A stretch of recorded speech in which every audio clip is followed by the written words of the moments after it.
JJ, that first half looked like a real continuation of the last several games. Was the second kind of a matter of holding off their run and eventually staying on top? What did you think happened as the game got tighter? To be honest with you, we gave up a lot of uncontested threes. They had 28 3-point attempts in the first half, and 21 of those were uncontested. Now, some of those were by people like Draymond that we wanted to be uncontested, but that's just too many. So you got to figure they're going to make some at some point. The problem is when they start making threes, there's an overreaction to that. And so a lot of the breakdowns in our defense in the second half was actually us just giving up layups and making up our own rules and not having a low man. So the defensive activity that we had, particularly with our shifts and our low man and stuff, just our hands were great. We were in the passing lane, got deflections. We kind of got hugged up on our men and then started making up some rules there. Yeah. So you guys traded for a center. It just went through. Try that again. Yeah, let's just run it back.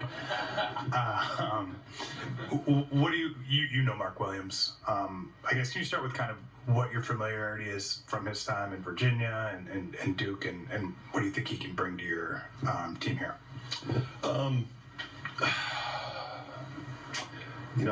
I met Mark when he was playing at Duke. As he was coming out of the draft process, we had a few conversations just about the NBA, agents, whatnot.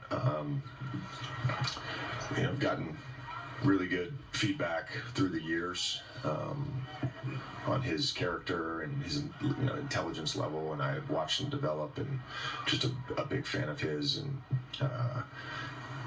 did a lot of legwork in preparation for an interview that never happened with the Hornets last year. So was very familiar with him, and just feel like he's a really good fit for now, and he's a really good fit for the future.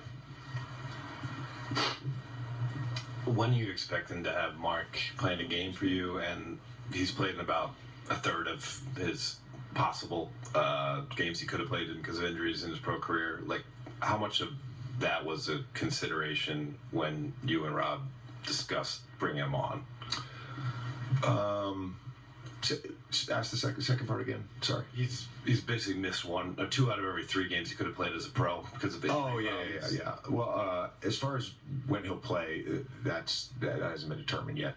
In terms of the medical, we have confidence in all the background work we did on the medical.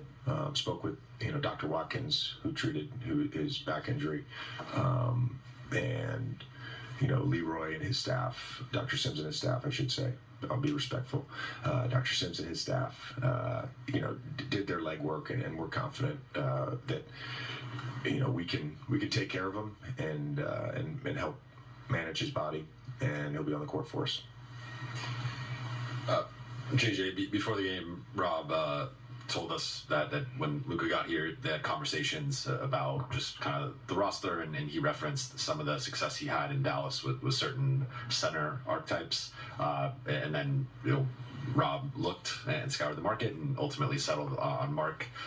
So with that specific pairing with those two, and what Luka's been able to do with similar types of players earlier in his career, how do you see those two fitting together specifically? Yeah, I think Luka can play a number of ways. It would be very advantageous for us to have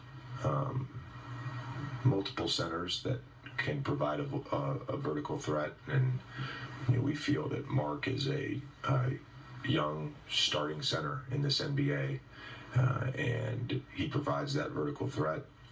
I think we as a staff have a job to do in developing him as a screener, decision maker in the pocket, and on the defensive end, but we're confident with his character, work ethic, IQ, that he's going to be a really good player for us. All right, we're getting to